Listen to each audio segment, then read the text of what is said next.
Welcome back to the Two Blues podcast. Welcome back to Two Blues Tuesday. I'm joined by my co-host, Mr. C Money Picks, as we are ready to give you a game week roundup. We are ready to talk all things Premier League as the Chelsea title surge continues. It's becoming more and more difficult week in, week out. Enzo Maresca maintains we are not title challengers. We are not in the title race.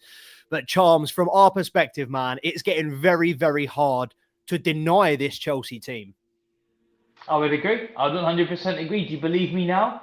Do you believe us yet? Do you know what I'm saying? Or where are the doubters at now? Everyone wanted to slate us off. They'll be lucky if they get Europe.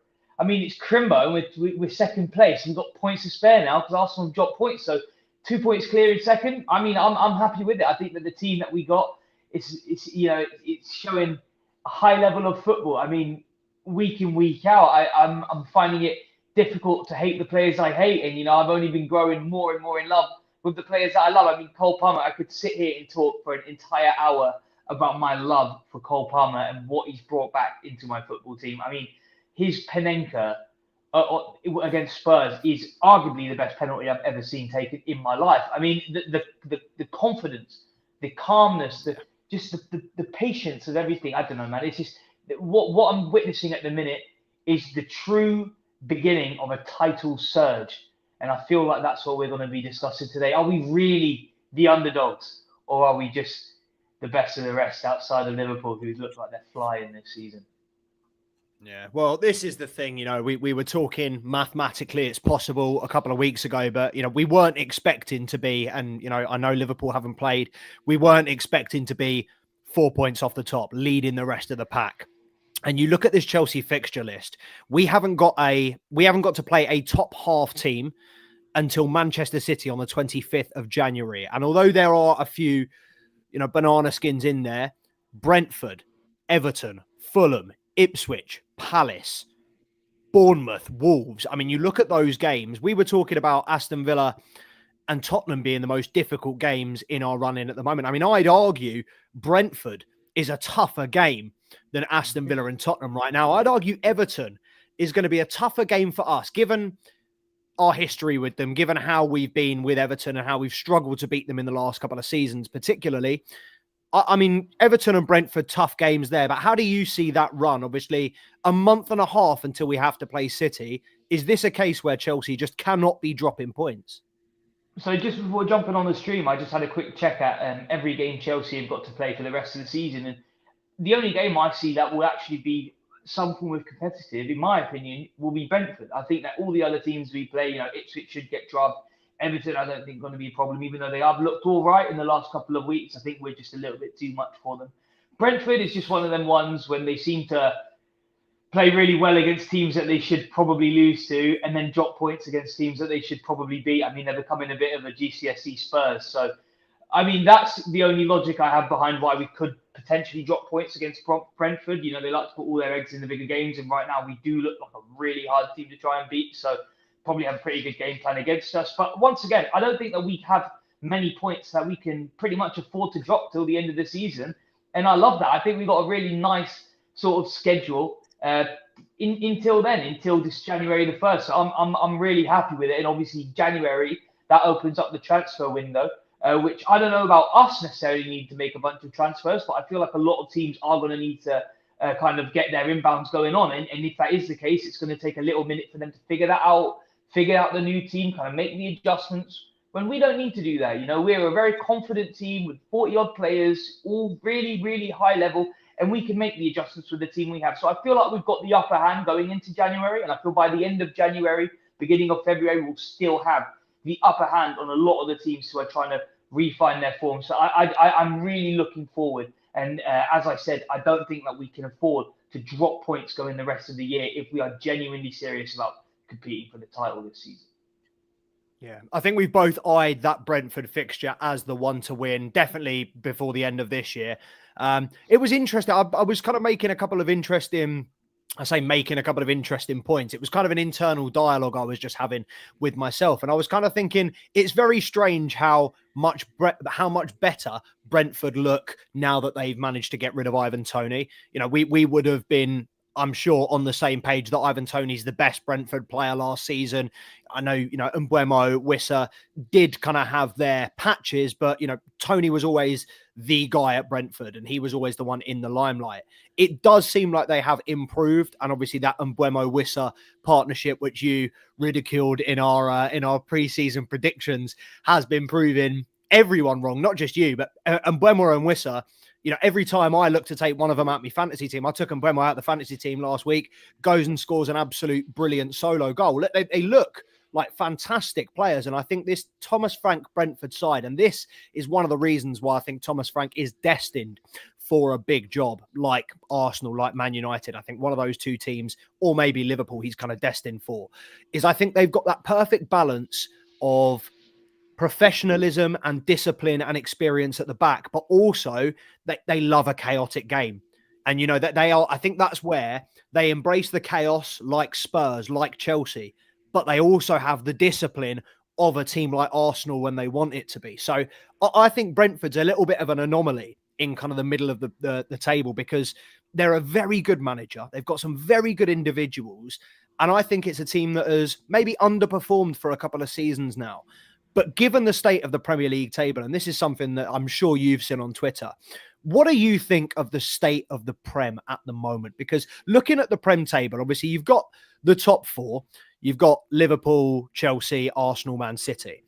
And then going down from there, from 5 to 11, and the Premier League has just had a pop-up on my laptop, but going down there 5 to 11, Nottingham Forest, and these are all with 5 points between them. Nottingham Forest, Aston Villa, Brighton and Hove Albion, Bournemouth, Brentford and Fulham. And then you've got Tottenham, Newcastle, Manchester United, West Ham. What's happened to the big teams?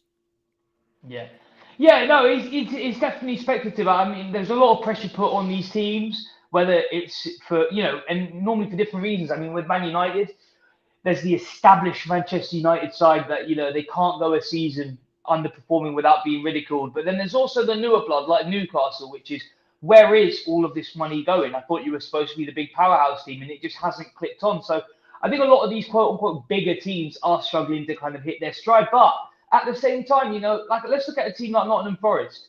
That's a side that both me and you analysed at the beginning of the season, went in player by player and looked and thought, hang on, that's not a bad team. You look at that team player for player. I mean, Callum Hudson-Odoi, I would argue he would start for a team like United. You know what I mean? He's a quality player on his day, and he can change games on his head.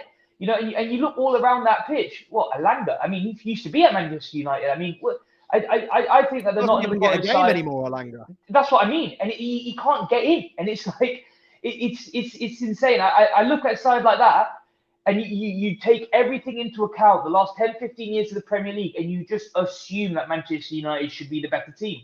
When you look at the situation, on the come up, nice young team. They found their form. They used last season to figure out how they wanted to play, and towards the back end of it, they really started to kick on. So at the beginning of this season, we have to run with that form. But at the end of last season, you look at a side like Newcastle, Man United, they're dropping points, hemorrhaging points left and right, and we just go, okay, next season they'll kick on and they'll turn it on. Everything stayed consistent, and I think it's just the changing of the guard per se. I mean, it's not that I'm saying Manchester United are never going to be able to bounce back. They probably will. They're a footballing institution. But we cannot just determine that it's going to happen because history dictates so. So I just think that the Premier League is in a really weird weaning stage right now, where we're kind of in between it's like the end of the 90s, early 2000s. A lot of the big teams were starting to lose it. And a lot of the smaller teams like us were on the come up. When we got Zola before our buyout, we were looking great. You know what I'm saying? So I feel like that the Premier League is in that transitionary period, passing the baton powerhouse to powerhouse, and particularly as it pertains to Manchester City, who I don't know if it's Liverpool that they're handing it to, but I feel like there is going to be another team in the Premier League that's going to pit them to the spot, and Manchester City will have to have a new manager and a new team to find their regularity. This is not temporary blip. This is something going wrong internally at the club, and it's proving so on the field. So as I said, I think it's a changing of the guard right now in the Premier League. It's just we're going to have the answers who answer over the next year or two. Yeah, well, I think you just said, and I think it was pertaining to an individual team rather than as a whole. Do you think this is just a blip, or do you think this is genuinely we're going to see teams like Nottingham Forest, Aston Villa continue to challenge, because certain teams like, I suppose, Brentford have been on the cusp for so long. Is this the season? Is this a Leicester season where we see a lot of teams overperform because you've got Manchester United, Tottenham lacking points, dropping points to the smaller teams, and then next season top six get the money, the rebuild, and it all goes back to normal? Or do you think this Nottingham Forest side, this Brentford side, do you think they have legs? Well, this is the thing. Who are these big six teams losing points to? Because it's not each other, you know what I mean? It is these smaller teams, and they have got to take this going forward, and they've got to build off of that. And as you said, a team like Brentford, we thought they would have been worse off without Ivan Toney. Now they've got rid of him, and they've got this influx of money. I wouldn't be surprised if there was a big signing. I mean, people look at these projects, and football players have got to look at the club that they're going to almost like an investment. Where do I want to invest my time and my career? And, you know, for a player like, let's take a player like Victor Gyökeres, who's at Sporting Lisbon and should make a big move to a massive side, right? Chelsea obviously wanted him, and I can imagine now we're not too interested. If he does want to go to a Real Madrid, fair enough. It'll probably be better for his career in terms of guarantees. But what if he makes that move? What if he just decides, I want to be him at Brentford? It's not going to happen, but just take a player like that going there and making that move. Now we've got a team that can arguably become a powerhouse over the next 3-4 seasons. It just takes that good little bit of conversation between a player who believes and a team who believes, and the money to be spent with no guarantees, and it just needs to happen. And, you know, it seems like Wonderland, you know, it seems like all this fictitious talking, you know, oh, but this team can't afford to buy this player. We've seen it happen. We've seen it happen before, you know what I mean? And we've also seen players like Thierry Henry before he came to Arsenal. It was like, yeah, he's a good player, but let's see if he can do it in the Premier League. Arguably become the greatest player in that team's history. So it's just about the right signing at the right time under the right manager. And I think that a lot of these teams have got a couple of boxes ticked already, and they might not even realize it. You know, good depth in squad, good manager that cares, good money from good expenditure sold, like a team like Brentford with Thomas Frank, the money in from Ivan Toney. They just need a player who believes he's going to go in there, kick on, and bag. And I think that is what it's going to take. I think Brentford have the luxury of an elite tactician, a very, very good manager that not many other clubs do have. I mean, Nottingham Forest, I really, really like Nuno. I think he's a great manager. And I think what he was building at Wolves actually kind of pertains to what you were saying, because as crazy as it sounds, and hear me out, is Wolves fans think they can get Gyökeres. And I looked at that tweet and I thought, what are you on? What are you smoking? But you look back at their transfer history and they've been snapping up these Portuguese players, Fabio Silva. They actually had Goncalves and Trincao at their team, who are both playing either side of Gyökeres at Sporting Lisbon. Wolves have 60 million to play with from that Pedro Neto sale. They need a statement signing to keep them in the Premier League. And Gyökeres played for Coventry before he moved to Sporting Lisbon. So it's not like that wasn't a massive change in scenery. And the Premier League, you know, you had Wolves 2 seasons ago signing players that you would have thought Mateus Cunha could play for any team in the top 6. But you've got these players that are doing bits at the lower clubs, should I say. And you do think, you know, Brentford were linked with that Antoine Nusa that we were linked with. That if you are able to recruit correctly, like Brighton have done with Caicedo, you know, making huge money moves, you know, making absolutely massive profits, and then going and reinvesting it correctly in players like Carlos Baleba, Evan Ferguson, putting the money to good use, you can build a serious project. And I suppose it is more of a question of when do you cross that line from transition phase, from building up to be that, to right, we now need to look at to employ some serious winners, some experienced players from across Europe to bolster our team. You know, more often than not, you see relegation sides going for older players that have got European experience because they know 90%, and this is going to sound silly, 90% of Premier League outfits are probably the same. There's not very much difference when you get to the finer margins in these players' ability. And I know Cole Palmer makes us look stupid when I make statements like this, but there's not that much difference in the Premier League between an average player and an excellent player. It is just a little bit of hard work, a little bit of focus. It is 2-3 weeks of good performances that get that confidence up. And, you know, you are looking at a Leicester season for some of these smaller teams. But it is interesting seeing, as you've put it, the changing of the guard. Do you think with that on the other side of that, teams like Tottenham and Man City, you know what? Let's start with Tottenham. It's going to be difficult here. We're going to have to try and be unbiased. Did you see what Romero said about Levy? No. So Romero was interviewed, basically, what's wrong at Tottenham? What's going wrong? And he basically said, I'd love to say no comment, but it's the owners. It's the ownership. You look at every other club, Chelsea, Man City, Liverpool, they rebuild, they invest, they compete. Might take a little bit of time, but they get back. They have their cycles. So we haven't seen that from the Tottenham ownership. And I personally, as much as I agree with him, and I think Daniel Levy's a prick, I think he's going to get sold. I just think Daniel Levy is that kind of guy. You say a bad word about him in the press, he's gone. But this Tottenham, I mean, what do you think about Tottenham in general? Because, you know, Levy's been there 20 years now, I think, or almost. He was there in 2008 or something, 2000 or something else like that. They've won one League Cup against us in 2008. But aside from that, they've got no project, no players. The squad depth's awful. They've got nothing. Can I just ask about that, yeah? Didn't they make transfer signing of the season? Am I wrong? Am I missing something? Or 8 weeks ago, or 12 weeks ago, didn't they sign James Maddison or like, and it was supposed to be like, sign last season we've ever made, or like, the end of last season. But even still, bro, it's like you can't be talking about we don't recruit when you spent 60 million and arguably had the best transfer of the season. A lot of people were talking about that. Like this, wow, the way that he fits into that spot. I agree, but I agree with that. I don't think it's a debate, to be honest. But wasn't that a conversation that Spurs fans were having? Look how amazing we've been recruiting. Wow, Kulusevski, look how good he is. He fits in immediately. That's what we're talking about. Harry Kane's been gone for 18 months. You know what I mean? Harry Kane's had a full season somewhere else where he scored 40 goals. And last year, I thought that in January, February, you lot were talking about how you could potentially win the league against City. So I just don't understand it. I mean, I do to some respect, but you can't keep comparing yourself with other people and other teams and expect it to just, but it's the ownership's fault. I mean, Arsenal should have been saying the same thing. They had 10 years of blaming their ownership. They're in a title race. They are bitter rivals to the very end. They've been in the title race for 2 years. They've had the same level of ownership and the same level of spend. They make a £70 million signing at centre back, and now they don't concede goals. You made a £60 million going forward. You still can't score. It's not about the players and the money spent. It's about the team that you're building. I mean, you bought them under Geezy you had last season. You replaced with Ange.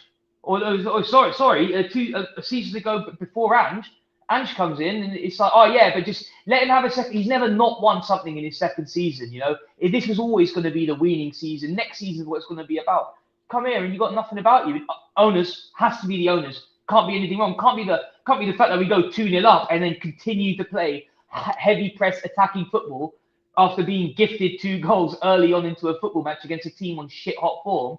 You decide to not stick 5 men behind the ball and hemorrhage everyone going forward and bleed goals and concede 2 penalties. I mean, you have to look at the management before all else. So I don't know. I just think it's a little bit unnecessary, the comments made about his own ownership, and it's a good way to put his neck on the chopping block. It's probably his way of thinking, I'm going to force a move. I would have done the same thing. Well, inadvertently, whether he meant it or not.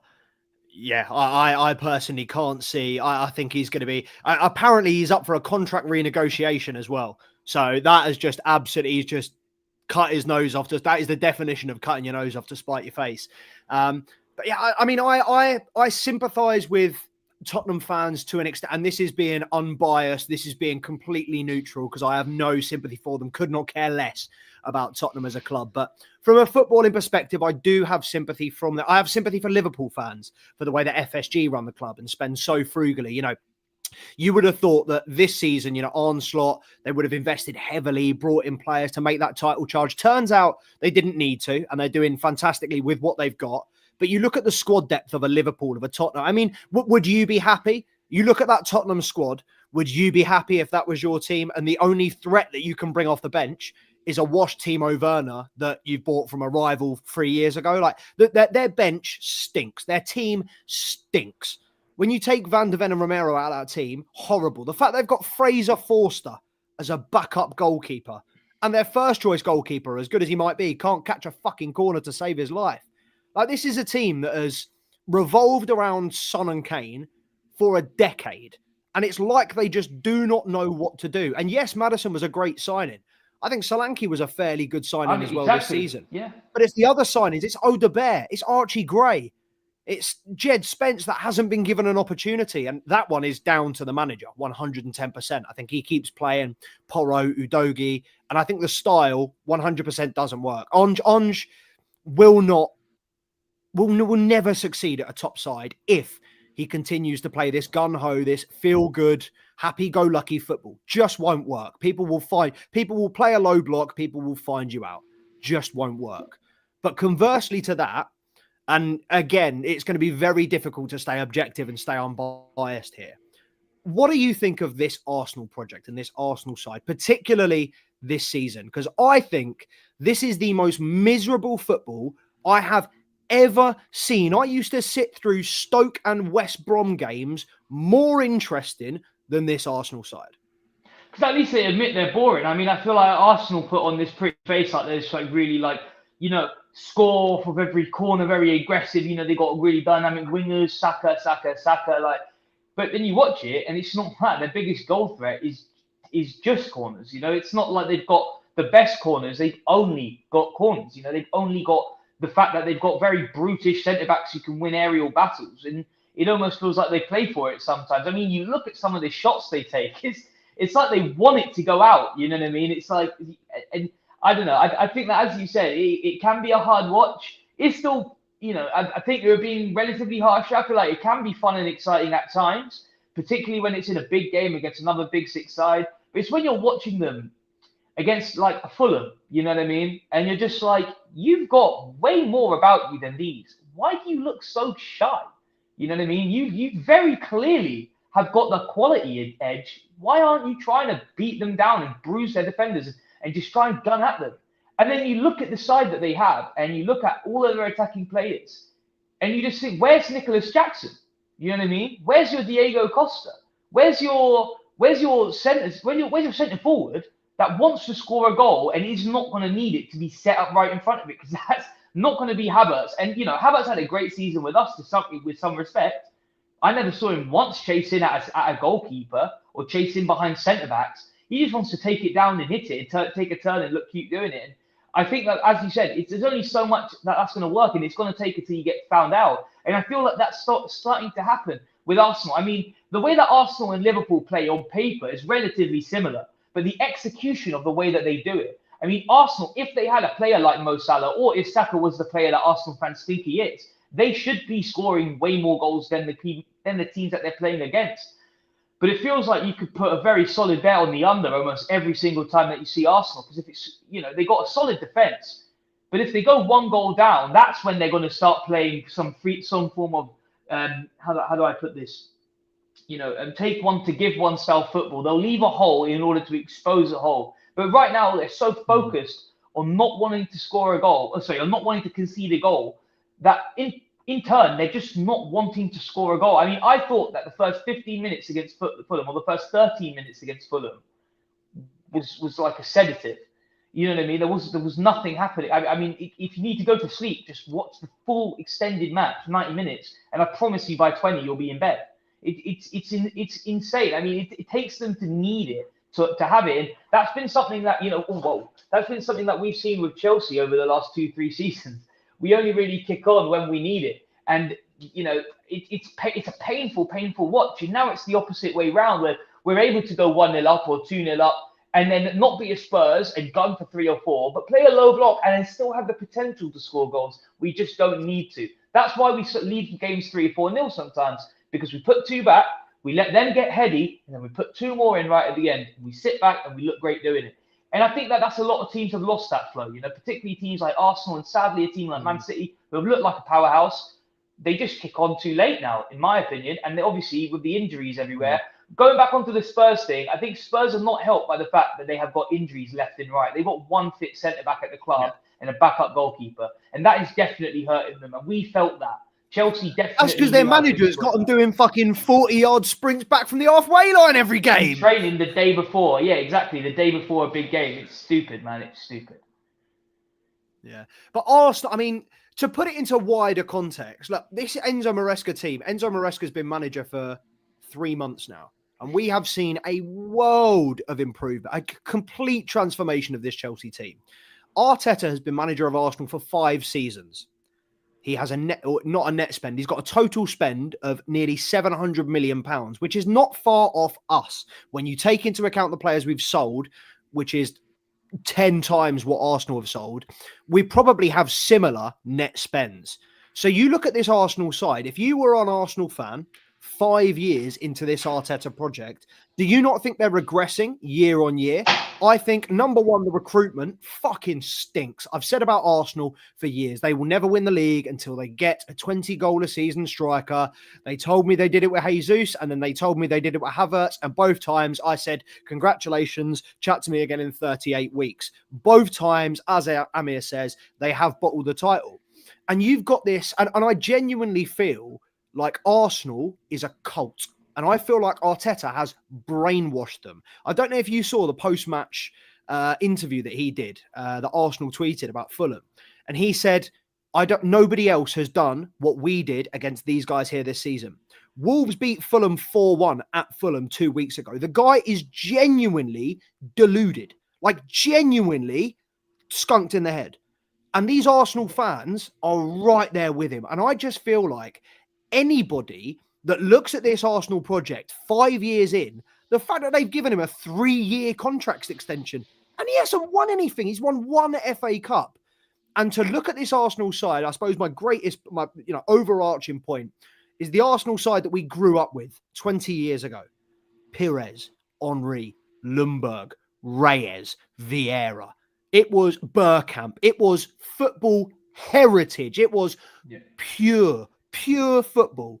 And to see this anti-football side, to see this team playing 6 at the back with 3 fucking deep-lying midfielders, again, it's one of those where, from a Chelsea perspective, couldn't care less, watch them burn, watch them decline. As a football fan, it breaks my fucking heart, man. Yeah. No, I can see it. I mean, the one thing I was thinking when you were listing those names is I was just trying to think who's been the closest replacement there in these positions. And obviously Thierry Henry being the one that's been nothing of the sort. So yeah, they've not had a true, aggressive winger / invert striker who can go in there and put 20 goals in a season. But then I just think about the other things. When was the last time they had a goalkeeper of Jens Lehmann quality? I mean, what, Petr Cech? They got him after he had his best seasons of his career with us, right at the end of his prime, had 2 or 3 good years in Hockey Pot. I mean, David Raya isn't Lehmann. He's not barely Petr Cech. I find it difficult to see where they're trying to make these long-lasting transfers. And it's Arsenal fans who are going to clown the 7-year contract structure of Chelsea. Where's their Esteban Willian? Where's their Mykhailo Mudryk? I mean, their Mykhailo Mudryk was supposed to be his name's Mykhailo Raheem Mudryk. Sterling, brother. Exactly, right? Exactly. The player that they end up going for is like 3rd, 4th choice on our wing. It's like you're supposed to be pipping us for our good players, and we're the ones supposed to be struggling with, oh my God, I can't believe we just sold him to Arsenal. And we got rid of Sterling. The first thing me and you did when we were on the live stream, we found that out, was celebrate in jubilation. That is a £300,000 a week contract off the books that we can replace and give to someone who fucking deserves the money. Thank Christ. Thank you, Arsenal. Mugs. And I feel like that's still true. You know what I mean? I feel like we were right at the time, and I feel like Arsenal fans had this delusional sense that, you know what? He's a baller. And even 2-3 weeks in, after a couple of performances, they were like, yeah, he's going to get there. He's going to get there. You can just tell. You can't. What can you tell? I hate it when teams that haven't won anything in decades do the whole, you could tell we're really doing something special here. How? Everyone clowns me, particularly at work. They clown me about coming 6th in the Premier League, 3 years off of winning a Champions League. Do you understand what I'm saying? People want to talk about Chelsea, that look at the way they're playing. How can you have that? Nicholas Jackson, you want to call him a real striker? Watch the football and then come back and then have a pop. You know what I mean? Fair enough, but you can't make these uneducated claims while watching Gabriel Jesus struggle to break down Ben Davies. You know what I mean? It's embarrassing, man. And it comes off, as you say, borderline delusional. And I think that this whole sense of Arsenal's always had that very AFTV, culty mindset of, we're going to win it. We're going to win it when they're 8 points off top. You know what I mean? It's something that we've seen for a while. But just the way that it's manifested itself this season is just, I'm waiting for the next cycle of it, which is Arteta's got to go. He's not the man for the job. He's keeping us behind with his Centurion football. He plays we play football like old men out there. Just for them to go and get a Thomas Frank, have 2 or 3 good games, and then just tell him he's a prick as well, and it's someone else's fault. So I don't know. It's just an ongoing cycle that needs to be picked. As you said, as a football fan, I would like to see there be a little bit more competition with these big sides that chat so much. Yeah, and there are a couple. I don't see too many, don't follow too many of them, but I know for a fact one of them, the guy Lee Gunner, whatever his name is, he's big Arteta out. I saw a video the other week of troops being Arteta out. It is starting to creep into the fan base. This being content with second and being content with challenging.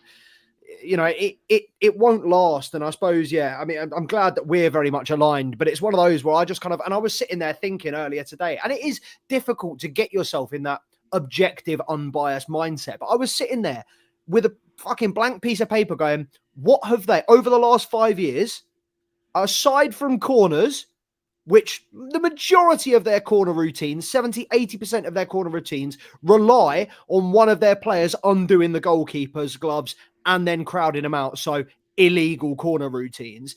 What else have they improved in since Arteta came in? And the answer is nothing. They haven't improved the recruitment. They've literally just sacked Edu, so they're going to have to go back to square one in terms of their recruitment. Kroenke and that are still in charge, so the owners are still very much the same.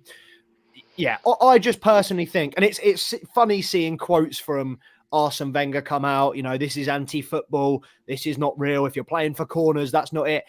Hearing the Arsenal, a part of me dies when I hear those Arsenal fans cheer when they get a corner. It genuinely, as we've both highlighted, as Gabriel says as well, they can't win a league without scoring, and the fact that they can't score from open play is a big problem for Arsenal fans. But I did see a funny, and I'll try and find it later, I did see a funny little interchange. So Arsenal fans after the weekend are now starting to come to the realization, or starting to vocalize the fact that we are very much back. And they are saying, look at this Chelsea team. They've rebuilt so much better than us. How have we helped fund their rebuild with Havertz and Sterling? And a lot of people, and I agree with this. So if any Arsenal fans if any Arsenal fans are watching, you're never going to get the best out of Havertz and Sterling until you take You need Chilwell. Chilwell's the link. Chilwell turns the chem from 3 to 9. You put Chilwell on the left side. I promise you, bro. Best left back in the league on his day. He'll be cooking and he'll get the best out of it. Honestly, take those 3 and we'll never bother you again. Thank you very fucking much. Actually, you know what? We'll talk a little bit about transfers, because you mentioned that obviously we're 20 days away now from the transfer window. Let's just go through a couple of Chelsea players, and I suppose starting with Ben Chilwell. What's going on with Ben Chilwell in January? Well, him and Killen Dewsbury Hall are going to get tied together by a piece of rope, which I will then myself bring to West Ham, Arsenal, Brentford, any of these London-based clubs. I'll convince the player, keep your house, keep your family, that the kid don't even need to move school. He's got all of his mates there, little George and his little boy. He gets, he can chill. You just got to change the colour of your shirt and we are fine. But on that note, I honestly think that this transfer window for us is going to be about selling, getting as much money recouped back into the club, getting that spend back to zero. I mean, we're what, 150 million off of being net spend negative. You know what I mean? We're in a good position when it comes to sales and expenditure and purchases. I think that you could get 45 maybe for a player like Mykhailo Mudryk. You can get 20 for a player like Kiernan Dewsbury Hall, and you could probably get 50 million for a player like Ben Chilwell if you know a muggy team like Man City or like Arsenal who will spend that money on a player like that, who they've proven time in and time again that they're happy to buy players who are in and out of form with the hope that they will kick on. So I reckon we can get rid of those players. And as much as I like Chopper Chill, he's a cool guy. He's a great player on his day. He's just not it right now. And Cucurella, a year ago, I thought would have been the one that you need to just sit here until Chilwell's back and fit. But if I had both of them back and fit now, even after 2 howlers on the weekend, I'll take Cucurella because he's proven that he could play the better football for Chelsea over the last couple of seasons. Couldn't care less about what you've achieved at the club. What have you done for me recently? And that is a quote that is so true in football. What have you done for me recently? And a lot of these players that can't answer that question have got to look at that front door and think, I've got to leave for the benefit of my own career. And you know what? For the benefit of this club that's done a lot for my career, like a player like Mykhailo Mudryk, who I'm sure has a lot of love for Chelsea, and I'm sure that he really wants it to work. It just isn't. He knows what the right thing to do is, and I'm not trying to gaslight Mykhailo Mudryk into leaving out of guilt, but if that's what it's going to take, let's get it gone. You know what I'm saying? You were supposed to go to Arsenal anyways. I'm sure they would love you. I mean, I would, if there's one club I would not want to sell Mykhailo Mudryk to, it's Arsenal, because I guarantee you he'd ball the fuck out over there. He'd win the Ballon d'Or at Arsenal. So yeah, if there's one club I don't want to sell him to, it's them. But you're getting a little bit ahead of me because he was on the list. But go on then. Keep, loan, sell. Ben Chilwell, sell. Yeah, gone, sell. All right, Carney Chukwuemeka. No appearances in the Premier League this season. Yeah, like my head's screaming loan, but they're probably going to sell. My opinion is keep. I like him. I like Les. I think he's a great player with Chukwuemeka. I think he's got a lot of great potential. He fills in a whole... Chukwuemeka, Carney Chukwuemeka. Oh, sorry, Carney Chukwuemeka, even still. Great player on the wing, very aggressive. I like the type of player. A little bit sort of like yesterday's Noni Madueke with the form that he's been in this season. But I like him. I think there's a good project player in there. And if it's not loan, it's keep. But realistically, the way that we got him, he's academy graduate. I'm sure that sale's probably going to be the way that we end up dealing with that, which is sad, but it's just the way the cookie crumbles at a club like this. Yeah, I'd keep him. I don't think that we paid 20 million for him from Aston Villa 2 years ago. I don't think we're going to get better than that. It's a minor fee, and I feel like, unfortunately, I agree with you. I would be keep Carney, but I think he will be sold. I think if anything, go for the loan, as you've just alluded to, who you've got ahead of me twice there. Ugo Chukwu may be called back in January because he's just not getting minutes to Southampton. But different type of players. Obviously, Ugo Chukwu, defensive midfielder, Chukwuemeka attacking. The only thing with Carney that I will say is, listen, I love the togetherness of this team. That was what my last short was on. And Carney Chukwuemeka, if you go through the Chelsea players when they post a photo after the game, 9 times out of 10, Chukwuemeka is in the comments. He's posting blue hearts. He's posting love, bro. Well done. Congrats. Where's Ben Chilwell? Where are these players that are on the fringes? They're not part of the team. They're not interested. Carney Chukwuemeka is not getting minutes, not getting a look into the B team, and he still loves this team. He is still very involved, very committed to this team. So that in itself, for me, I hope that he can come back from this. But I do, I look at that centre midfield, the positions, the players that we're bringing in Kendry Pires, Esteval Willian. There is too much competition. And I think, unfortunately, he will be sold either in January or in the summer. But it's not a player that I want to see go. Ugo Chukwu, go on, give me something on him quick. Do you reckon we should bring him back from Southampton, loan him out elsewhere, or leave him there for the 6 months? No, I was gonna say he came into my head just based on the fact that I got a lot of love for the geezer, but obviously it's been a bit of a poor season so far at Southampton, and I feel like coming back into this squad. Once again, you look at the depth in the position, and you're looking at players like Caicedo and Enzo Fernandez and even Romeo Lavia, who's an absolute baller. And the fact that those 3 players, Enzo can go a little bit further up. Caicedo can hold back that right back, and he can also play in a deep 6. Lavia anywhere between 6, 8, and you know what, even a 10 if we're playing against a side that it works against. I just really struggle to see how Les is going to fit into the mould. So I think it's going to have to be a try and see if Southampton want him on a permanent, but I like him a lot. Maybe another loan, come back and see how he fits in. It is probably the hardest of all the positions at this club right now to try and break into, is that centre mid, especially with the way that we're playing football. So I reckon realistically, it's a similar thing. He's probably gonna go, but I wouldn't mind if we loaned him again, see how that comes back around in the next January or even in the summer after another 6 month period. But yeah, realistically, it's just we got to get rid. We got to make the money back in because we've got too big of a squad right now. Yeah, I mean, I'd like to see if we can, emulate the career progression path of Andre Santos, because that's another player that realistically is ahead of him in the pecking order. But Santos, Andre Santos had an awful first loan move with Nottingham Forest, who we've essentially seen that replicated with Ugo Chukwu. So if, he came from Rennes, if we can get him a loan move back into League One for the second half of the season, maybe next season as well, I do think there's a player there, very, very good ball player, very, very good control in that centre midfielder. But you're right, man, there's just too many players in the pecking order ahead of him. And the next one, keep, loan, sell Mykhailo Mudryk in January.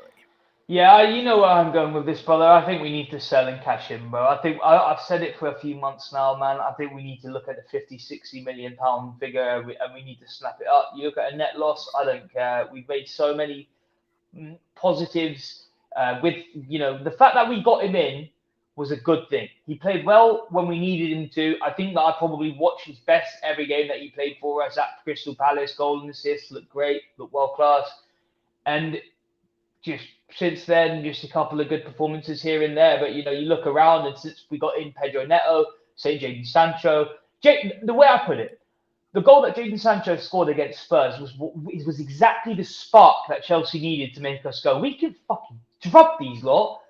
Mykhailo Mudryk would have done the same, beat the three men and got round there. But as soon as he got to the top of that box, he's taking another touch and he's going inward because he doesn't trust his long range and he wants to get it a bit closer and then he gets stopped and then it goes out and it's 2-0, Sancho's the one that will beat the man, shoot and score, you know what I mean? Or at least try to. And now that we've got that in abundance, we don't need Mykhailo Mudryk. And it's sad. And I hope Misha has a great career, great player. Once again, bleeds blue, loves Chelsea, loves the club, but it's just too little too late, man. I think he's got to go in Jan. Yeah.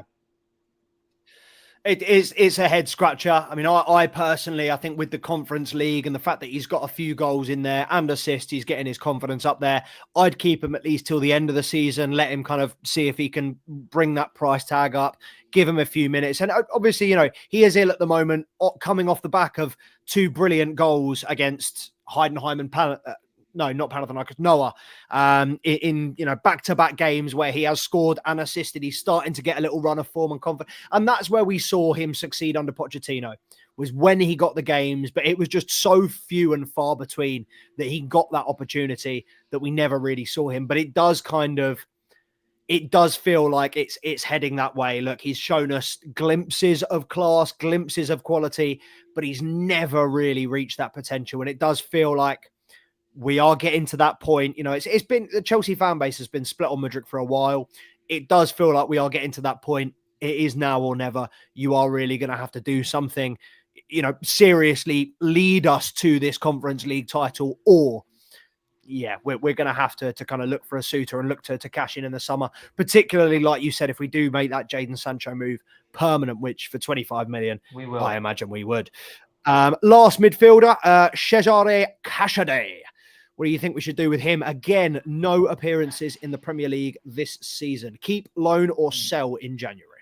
So I like him. I think he's a workhorse. He's sort of like your poor man Sandro Tonali. He'll do the hard work and he'll clean up and he'll go hiding until you need him and he'll snap back in. I like a player like that, especially next to a player like Caicedo. It's sort of like mirror in play.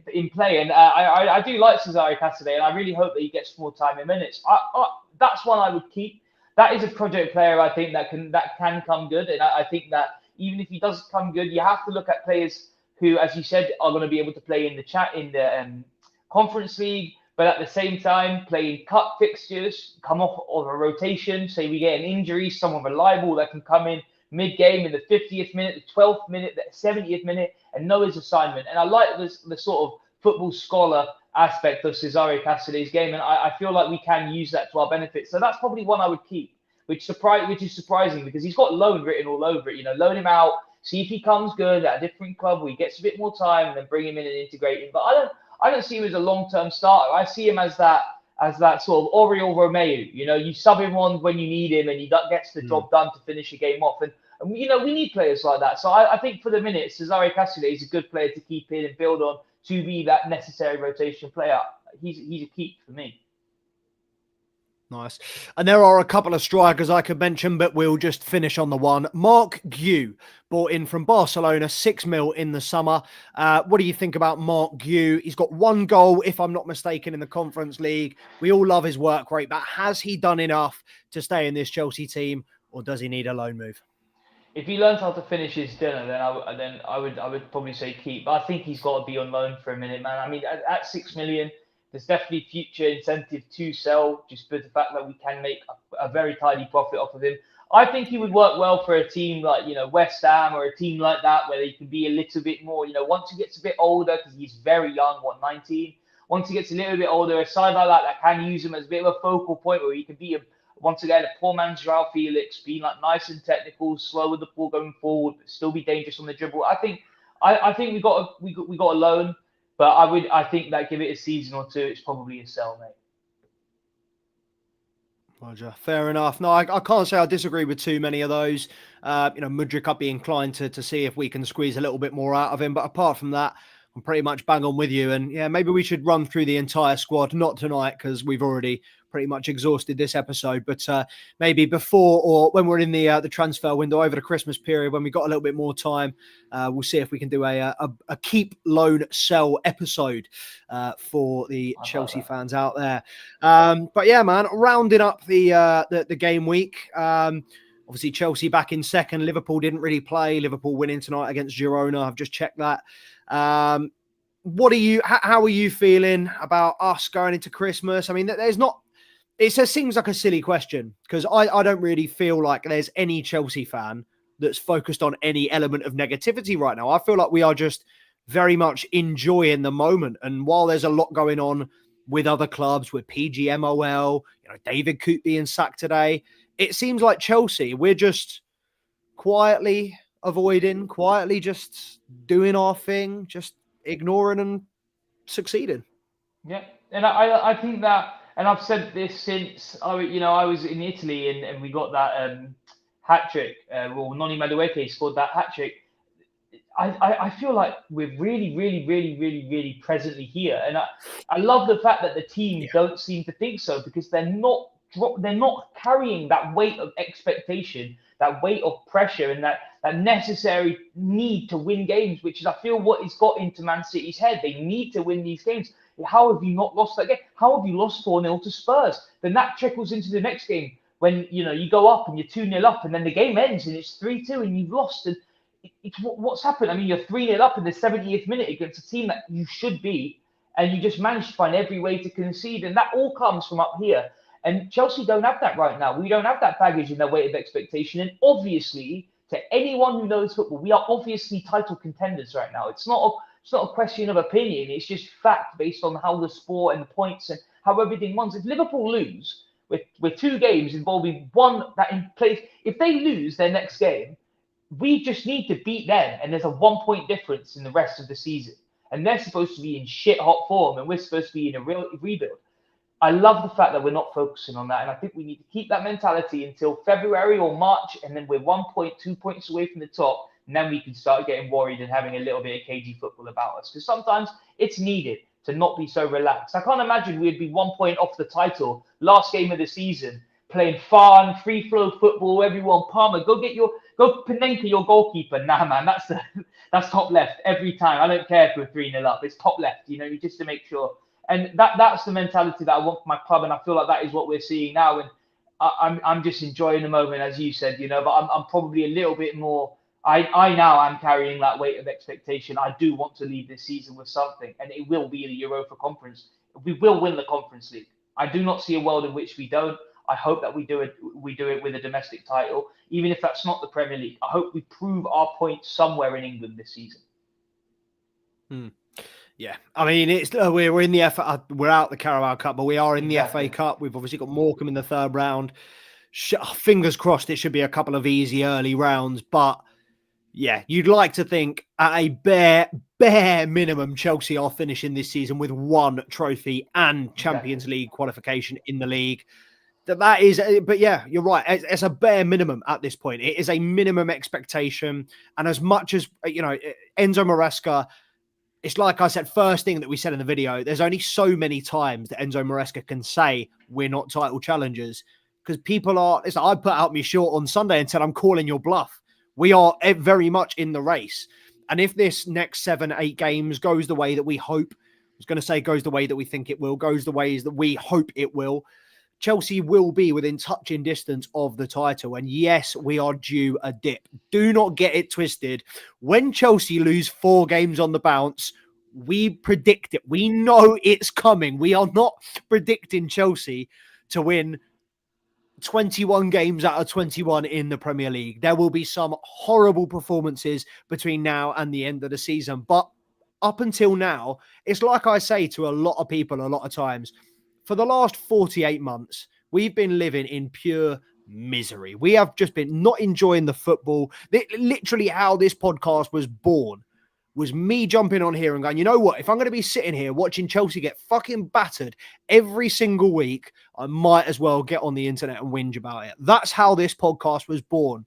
We were born from the fruits of that Bowley transition phase. And now we are finally seeing, well, I said that phrase wrong. We are now finally seeing the fruits of it under Enzo Maresca. And this is our time to just enjoy it. This is our time to just sit back, reap the rewards. We have a young team. And the best thing about this, by the way, is this rebuild that everybody mocked has been blocked. Nobody can replicate this because they've banned the long contracts. They've banned the spending. They've tightened on the FFP. So Bowley and co have done their business at the perfect time. Whether we knew it at the time or not, they're not going to be able to do it in the future. So then was the time to do it. We have executed financial moves, financial maneuvers that will never be seen again in the game. And I think we are looking now, as Enzo Maresca says quite often, we're looking now at a Chelsea side which has all the capability to dominate Europe for the next 5-10 years. I think Esteval Willian last night became the youngest player ever to win whatever award he won, the best player in the, what's it called? Premier League?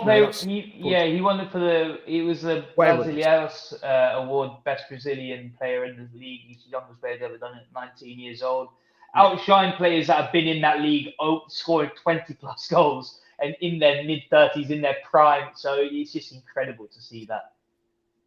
Yeah, we've also, since we last spoke, we also had the FIFA Club World Cup team or group stage announced. We've got Flamengo, whose fans have been fucking ripping us all week on Twitter. That is, we like the friends that we've made along the way in the Conference League in Noah and Servette, but Flamengo, I do not advise going on Brazilian Twitter. There is so many videos of them pissing on Chelsea shirts. I don't even know why. Like, what did we even do other than get drawn in a fucking group with you? But anyway, Palmeiras till I fucking die. It's going to be interesting, actually, whether Esteval Willian plays for us or them. But that's a conversation for next year.